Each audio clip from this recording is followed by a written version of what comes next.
प्रयागराज के फूलपुर में एक नाबालिग लड़की को अगवा कर उसका धर्मांतरण करने का मामला सामने आया है। पुलिस ने इस मामले में 2 लोगों को गिरफ्तार किया है और आधा दर्जन के आसपास लोगों की वो तलाश कर रही है। पुलिस की जांच में यह भी खुलासा हुआ है कि इस दलित लड़की की तरह कई दलित लड़कियों को धर्म परिवर्तन कराकर उनका जिहाद के लिए ट्रेनिंग देने का इन लोगों का इरादा था। लेकिन उस कैंप से लड़की भागकर जीआरपी के पास गई, लेकिन उस कैंप से लड़की भागकर रेलवे पुलिस के पास गई, जहां उसने सारी बात बताई, जिसके बाद प्रयागराज पुलिस उस लड़की को प्रयागराज ले आई है। लड़की ने पूछताछ में बहुत सारी चीज़ें भी सामने रखी हैं, जिसके बाद पुलिस का कहना है कि इस मामले में कोई बड़ा गैंग भी काम कर सकता है, जिसकी जाँच उसके द्वारा की जा रही है। सबसे पहले सुनिए पुलिस का इस पूरे मामले में क्या कहना है।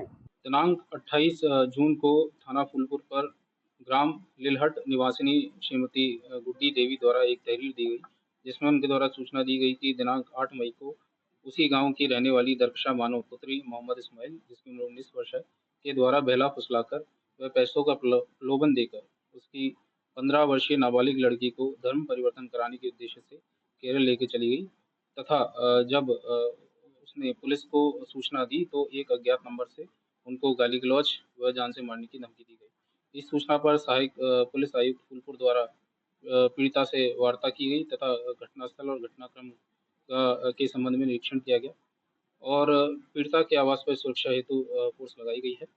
जांच से निकल के आया कि 8 मई को दरकशा बानो नाबालिग लड़की को जबरन धर्म परिवर्तन कराने के उद्देश्य से बहला फुसलाकर घर से लेके गई, जिसमें उसका साथ मोहम्मद कैफ निवासी फूलपुर ने भी दिया, जो उनको मोटरसाइकिल पे बिठाकर प्रयागराज जंक्शन पे छोड़ने गया था। इस दौरान नाबालिग द्वारा ये बताया गया कि कैफ ने उसके साथ छेड़छाड़ भी की।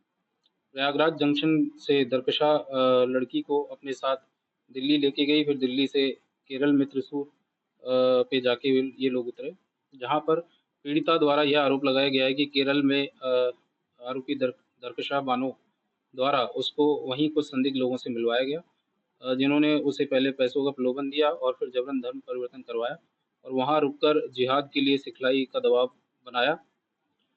यह सब देखकर वो घबरा गई और किसी तरह से बच के वहां से निकली और वापस रेलवे स्टेशन पे पहुंची, जहां स्थानीय पुलिस द्वारा उसके परिजनों को सूचित किया गया और उसको सीडब्ल्यूसी केरल में रखा गया। सूचना प्राप्त होने पर परिवारजनों द्वारा थाना फूलपुर पुलिस के सहयोग से केरल से लड़की को वापस लाया गया और थाने पर 28/6/25 को कार्रवाई हेतु प्रथम सूचना दर्ज कराई।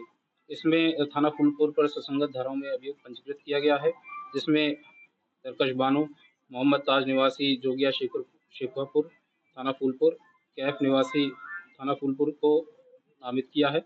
इसमें से 2 अभियुक्त दरकशा बानो और मोहम्मद कैफ निवासी फूलपुर को पुलिस द्वारा गिरफ्तार कर लिया गया है।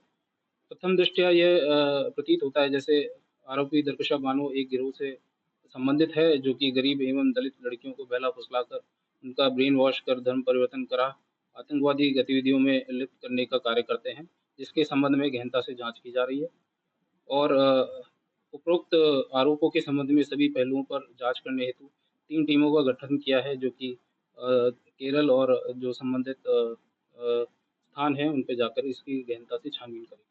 लड़की को सीडब्ल्यूसी में यहाँ पे बरामद कर दाखिल किया गया है, जहाँ पे अग्रिम विधिक कार्रवाई प्रचलित है और 2 अभियुक्तों को पकड़ा गया, जहाँ से उनको आगे अग्रिम जेल भेजा जाएगा। साथ ही साथ जैसा मैंने बताया कि इसमें टीमों का गठन किया गया है, जो संबंधित स्थानों पर जो भी आरोप लगाए हैं उसके संबंध में छानबीन करेंगे और गहनता से जांच करेंगे कि पूरी इसकी जड़ें कहाँ तक।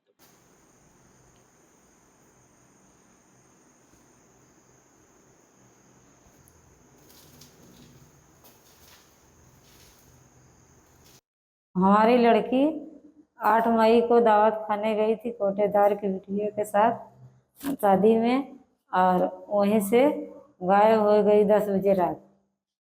हम हेर रहे थे कहाँ गई और दरस्ता के साथ फूलपुर पैदल आई थी और उसके बाद वहीं से गायब हो गई।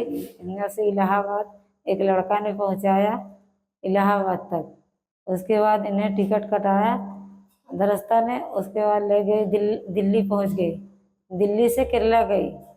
केरला से हमारे लगे फ़ोन आया था। वो बोली कि अम्मी हमको पकड़ा है, आओ छुड़ा लो। तो आए, हम पुलिस की इतला दिए थे, पुलिस गए ने छुड़ा के ले आए हमारी लड़की के।